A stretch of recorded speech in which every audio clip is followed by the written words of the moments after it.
All right.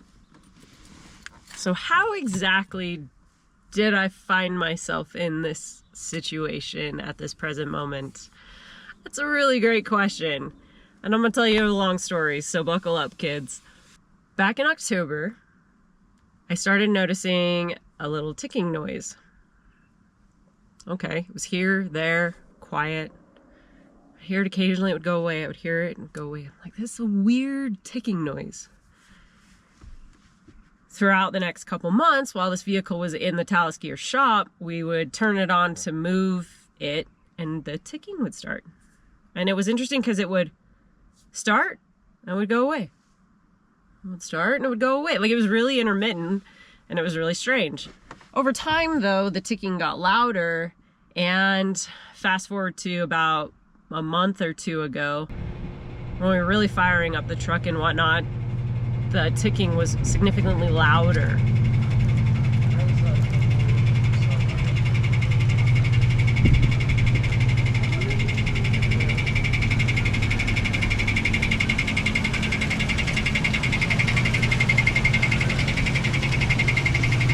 And it was just this really bizarre ticking noise. It definitely wasn't rod knock. It wasn't anything in the engine itself. And so in all of my self-research, exhaust related was what I came to next. And hindsight, I should have gone in and had it professionally diagnosed, and I didn't. And that was my mistake. However, everything that I was reading, all of the issues with the ticking noises, everything I just kept reading kept taking me back to exhaust related. So I guess I just convinced myself that it was an exhaust manifold cracked or something like that. It was definitely, I could hear it on this side of the vehicle, driver's side. So I think I just convinced myself. I was like, it's an exhaust manifold. That's what we gotta replace.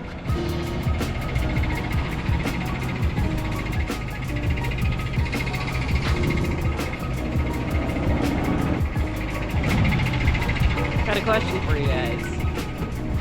Have you ever thought you knew the fix to an issue? You fix said issue, only to realize that your fix did not work. So, prime example being, spend $1,000 on a repair to realize that didn't repair the issue. Okay, $1,000 later, it's got a new manifold.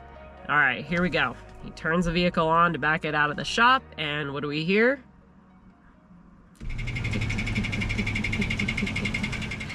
I was sitting in the lobby on my computer, heard the truck fire up, and I got all excited, and then my spirit dropped harder than the Titanic to the bottom of the ocean, dude. I was so distraught hearing the ticking noise again. I just spent $1,000, didn't fix it.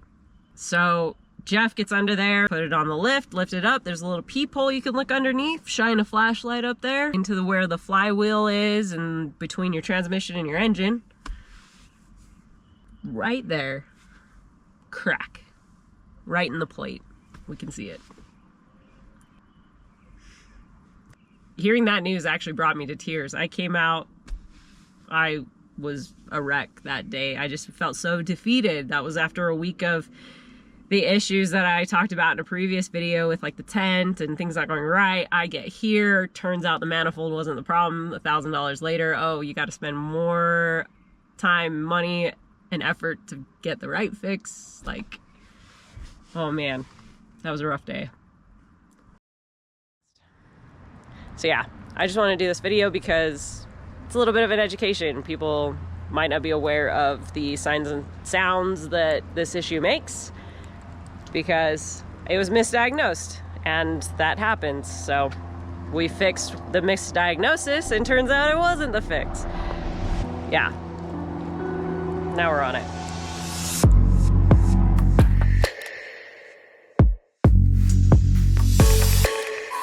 Decided to come in out of the rain because it was pouring pretty hard there for a second. I am here at Agility Customs in Salt Lake City, Utah. And I am reunited with one of the all-time coolest and greatest Toyota techs, Geoffrey Beers, also known as the Yota guy. A few years back, I actually did a video with Jeff.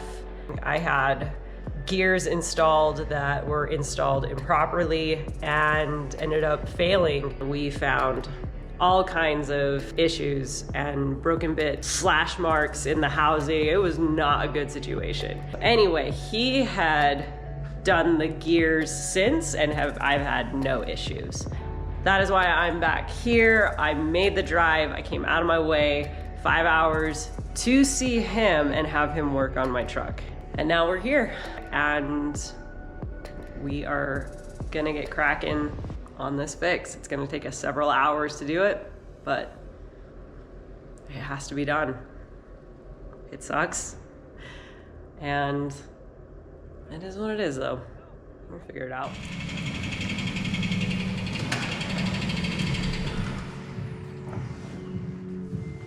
What in tarnation is that noise? That's the Flexplate clicking. Cracked Flexplate. How often does that happen? Very rarely. It's like 1 out of 10,000 or something vehicles. Like, nice. Not a common occurrence at all.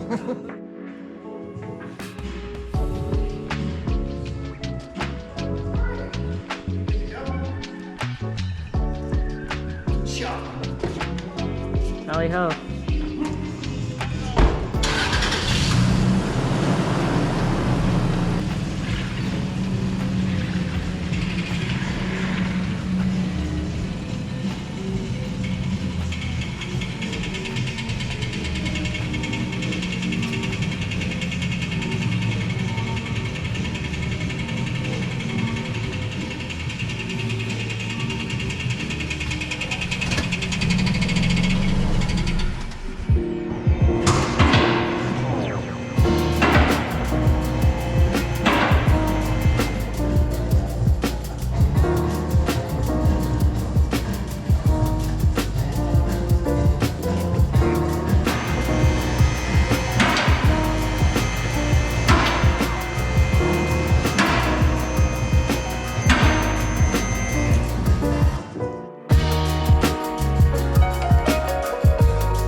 So sometimes you just have to work it back and forth. So it spins good now.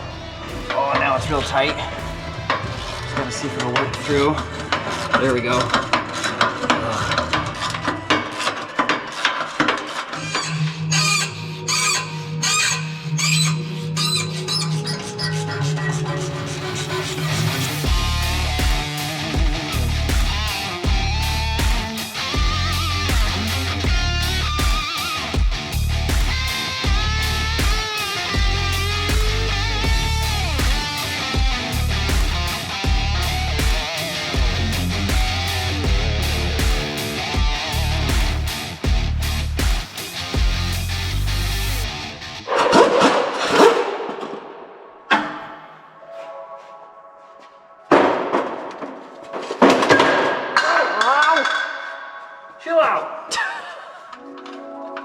When we freak out, man. Yeah, everybody calm down.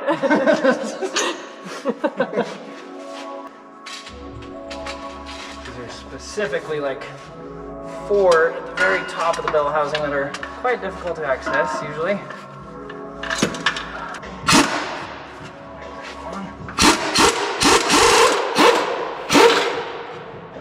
not very. Gotta remember too, we're going in here and somebody else has already been in all of this stuff. So these aren't all factory torque, just torque to whoever did it last, which I actually know the guy that did this last. You do? Yeah. Remember when we took your Tacoma to the dealership and told him to redo it because we got a seal leak there? Yeah. We used to be employees at Toyota together because when I brought this in. So at 49,000 miles on this vehicle, still under warranty through Toyota, I had another issue that I was chasing. It was something that none of the techs could figure out. They sent it all off to corporate, got to a point where corporate's like, we don't know what's going on, just replace the transmission. Because it was highway speeds related. So I got a full new transmission at 49,000 miles, and it ended up not being the problem. It ended up being like a fuel sensor. Whole nother story. Regardless, 49,000 miles, I got a brand new transmission from Toyota. Well, 100,000 miles later, here I am, ripping it apart. So there's 6 flex plate bolts. 5 of them are all the same, and one of them is very unique, and it has a beveled edge to it. This is called the alignment bolt. It's the very first bolt you're always supposed to install when doing a flex plate, because it centers the bore holes in the flex plate when you're trying to bolt it to the torque converter. And if you don't put this in first, you can actually cause damage on the side of it. It's got this little groove in it because it was not installed correctly. And if that's not installed correctly, it means all of these weren't installed correctly, which means there's potential that the torque converter and flex plate can move back and forth. And we have a rounded little fucking thing right there that pretty much showcases this is taking damage. Which, if the torque converter and flex plate are just going just ever so slightly with engine pulsations, that can cause a fracture in your flex plate. Now, I can't say ultimately that was the direct cause, but I can tell you that definitely doesn't help.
Out.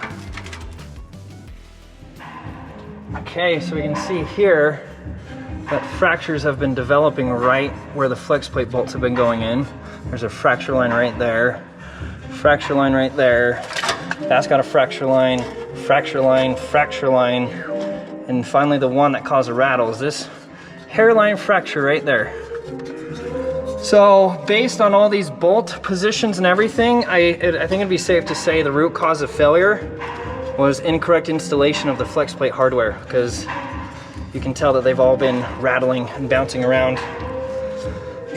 That's probably was the issue.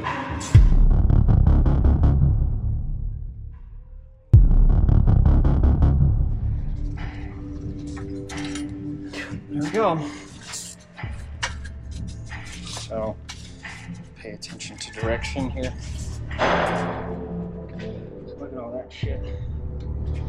We got fracture, fracture, fracture, fracture, fracture, and fracture. And all we could see when we were looking at it underneath is you would only be able to see it like that edge, which you can just barely. Yeah, like a crack right there. To the untrained eye, you would have no idea that was even a thing. Yeah, it's broke. I don't even know if I can push it out. Maybe not that strong. Yeah, she's broken. Wow. Cool.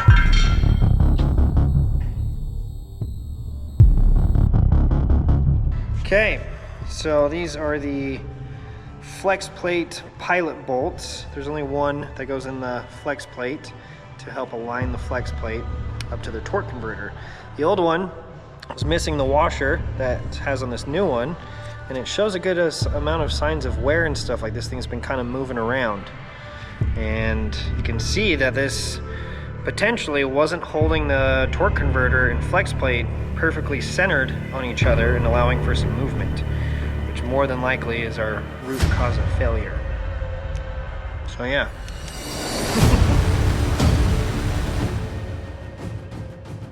We're ready to go back in. All that for All that just for, how many is that? Eight bolts? Gotta remove this whole freaking thingy. Just to replace this thing. It's like doing a rear main seal. It's like $1,000 job, but it's like a $20 part. The rest of it's straight labor. Silly. I'm going to put some Loctite.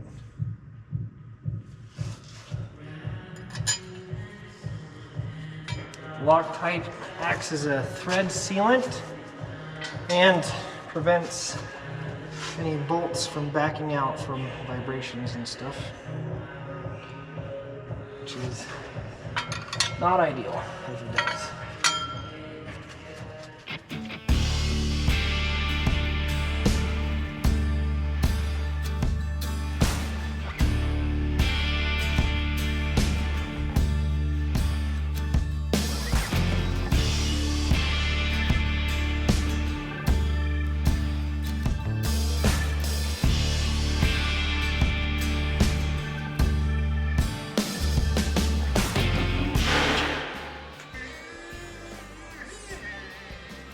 Done.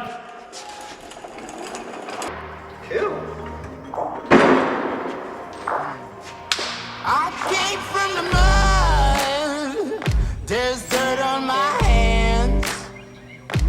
Strong like a tree. There's roots where I stand. Oh, I've been running from the law. Hope they won't shoot me down soon.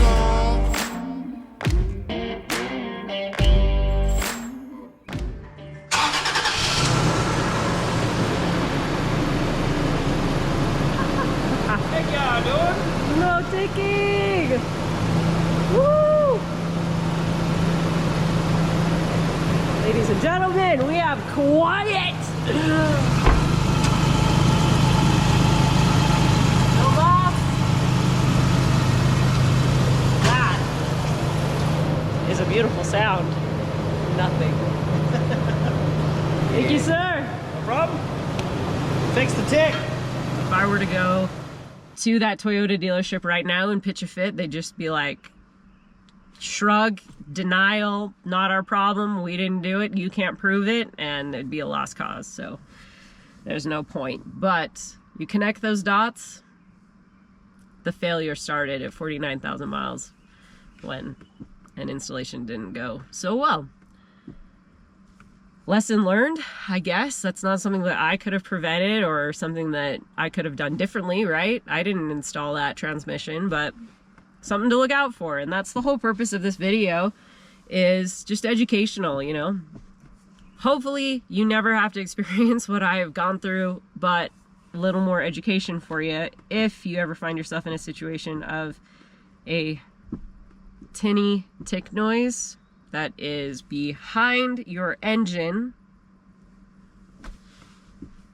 Could be that. And I hope it's not. Because that is not a fun fix, but check that box, it is done. So there you go. My souvenir?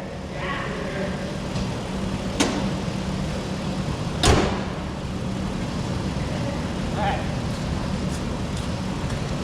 So is that like on the brink of, well, in the direction of being a catastrophic failure? Yeah, 100%. All those fractures, we couldn't see those edges from where we were looking. You can't see those bolts, so it was worse than what we originally thought. But And eventually that just would have. that whole outer ring would have separated eventually. Because every time that like tin, it's causing pressure on those fractures. And the fractures never get smaller, they only get bigger. So eventually that fracture would have gone all the way around. It would have made a weird shearing noise, and all of a sudden the engine would be running, there would be no check engine light. The engine doesn't monitor that, so it can't tell. And you would just come to a stop. Crazy to think. Yeah.